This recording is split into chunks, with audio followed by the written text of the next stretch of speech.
Hello! Magandang hapon mga kasari-sari. Kamusta kayo? Kamusta ang inyong tindahan? Mga may kagaya kung may maliit na tindahan. Okay ba ang bentahan? O yung iba ay nagkakamot sa ulo kasi kagaya ko medyo matumal din. Nung nakaraan medyo bumawi-bawi na pero ngayon kita nyo naman, di ba? Maririnig nyo yung sasakyan, yung ingay ng kapitbahay, yung kahol-kahol ng aso. So yan ngayon ang maririnig ninyo mga kasari. At syempre yung ingay ni Ate Tintin. So, kanina mayroong delivery akong dumating. Nawala sa isip ko na ngayon pala ay oras ng pagdating ng delivery ko may Coke at saka yung Stanrich mga kasari. Pero yung sa Stanrich, i-share ko sa inyo na nakunan ko ng video. Pero yung kay Coke wala. Nahiya rin kasi ako mag-video sa kanila. Nahiya daw si Titintin. Makapal na yung mukha ko. Ganon mga kasari. Kasi yung mga taga-cook medyo katsikahan ko na. So nagmerienda sila dito kanina ng siomai ko mga kasari. 3 sila. Ganon. Masaya ako kasi nga syempre mga bigla ang may delivery pero kumita si Ate Tintin kahit papano sa kanila. Wala akong pera. Hindi ko napaghandaan kasi gaya nga na sinabi ko katatapos lang ng mayor's permit tapos bumalik ako kahapon sa City Hall, another gastos na naman at kung ano-ano pang aking pinambibili dito sa tindahan. So, wala talaga ako natirang pera. Pero paano ba ang gagawin? Kung wala kang pera, tapos may delivering dumating, hihindian mo na lang ba? Actually, mga kasari, hindi naman ako nag-order kasi yung mga Coke, dati kasi yung Coke at saka yung Stanrich ay kinukuha na lang muna nila yung orderin. Tapos the next day saka sila magdi-deliver. Pero ngayon na iba na. Wala nang PO-PO, diretso na sila diyan, dadaan sa'yo, nasa sa'yo kung bibili ka o hindi. Gano'n. So, ganun, paano kung wala kang pera, tapos dumaan sila. So, sayang, di ba? Kasi lalo na yung sa Coke, bodega price talaga sila mga kasari. So, ganun. Ano ba ang ginawa ni Ate Tintin para makabili siya? Katulad ako, sabi ko nga wala akong tinabi na pambili sa kanila. Medyo malaki rin yung sa Coke. So, dahil nag-isip si Ate Tintin ng paraan para kahit papano makabili ako.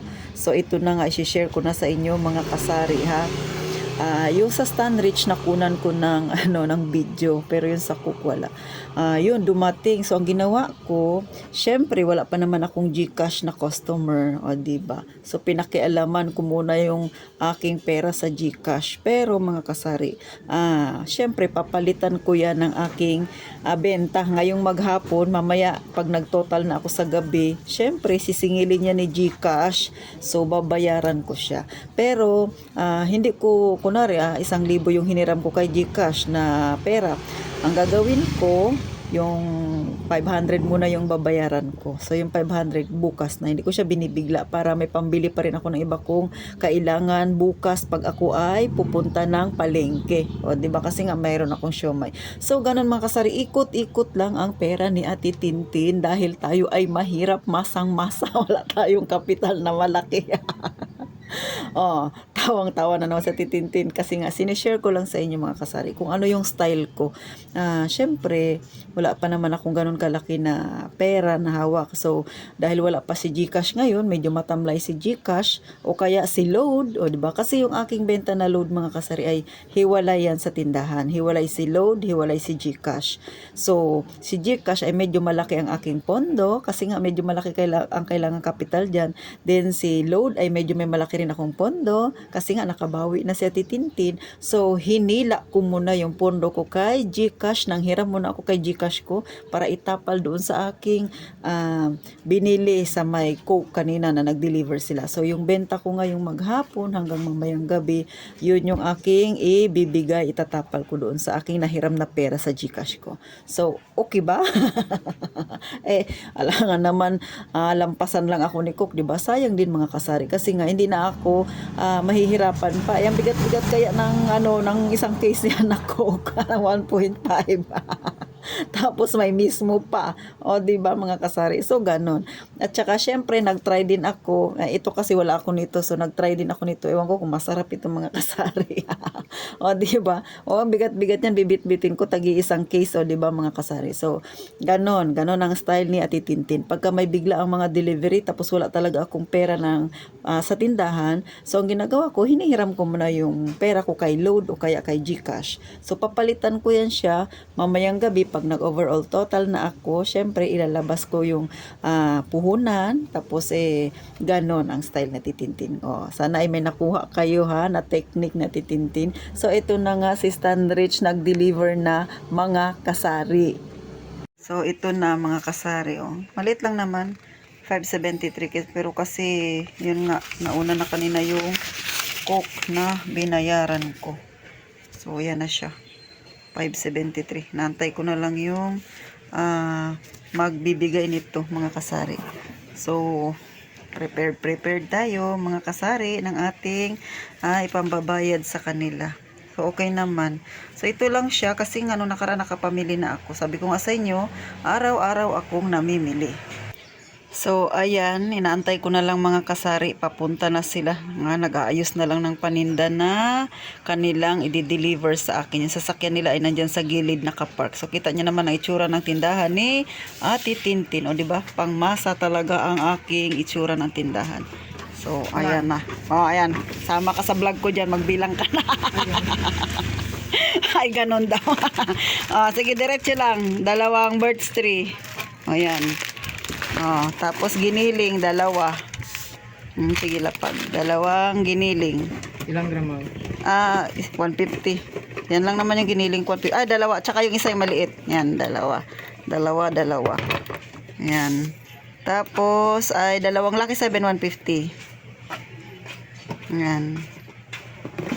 Yan siya. Tapos, Argentina, 175. 3. Yan. Magkuha ka lang dyan. Huwag ka na mahiya. Ayan, 3. Tapos, 2. Wow. 2. Tapos, 3. Ano ba to? Preska na flaxseed oil. Ayan. Then, 2 meatloaf. Ayan na siya. Oh. Ano ba to? 570, ano to? 77.61? 72? Tama raw? Kaya maganda yung rating. Okay, 573 man po. 573. Sige. Bilangin mo kung tugma tayo. Okay na? Oh, ayan. So, okay na ang delivery.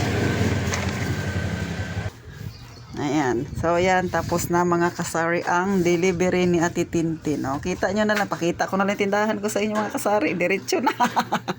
Ayan ang tindahan ko, diba? O, yan ang tindahan ni Ate Tintin. Masang-masa mga kasari. Kita nyo walang nabili. O, ganyan ang itsura. O.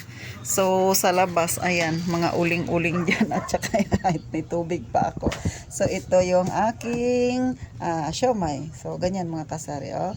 Yan. Ganyan ang harapan ng tindahan ni Ate Tintin.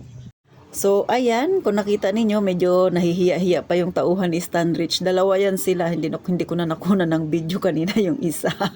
So, yung mga yan, nagmerienda rin, o diba, kumita na naman si Ate Tintin. Tinapay naman na may peanut yung kanilang gusto mga kasari. So, ganon, mga hindi mo expected na bibili sa'yo kasi nga hindi ko naman talaga sila mga suki.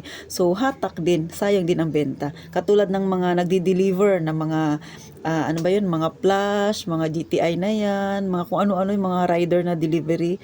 So, delivery sila ng mga Lazada, mga Shopee na, mga kung ano-ano pang mga in-order nating online. So, sa harapan ng tindahan ko kasi medyo ano dyan, makulimlim mga kasari. Tapos dyan sila minsan tumatambay. So, sa Titintin ninyo, kahit papano kumikita sa kanila kasi nabili ng pang merienda nila. Kaya, go, go, go. Laban-laban lang tayo.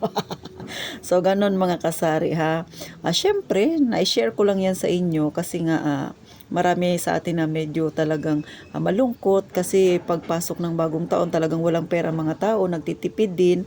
kahit naman tayo, kaya medyo mahina yung ating bentahan. Pero syempre, tiwala lang, pray lang natin na katulad ng mga ganitong pagkakataon, mga nagdi-deliver, tas bibili sa'yo, masaya na rin ako kasi nakakabenta ako mga kasari kahit papano. So paano? Thank you ng marami mga kasari sa inyong pakikinig kay Ate Tintin. Sa mga hindi pa nakalike, share, kung wala kayong masyadong ginagawa, higit sa lahat, subscribe po kayo mga kasari. Sana dumami-dami pa tayo.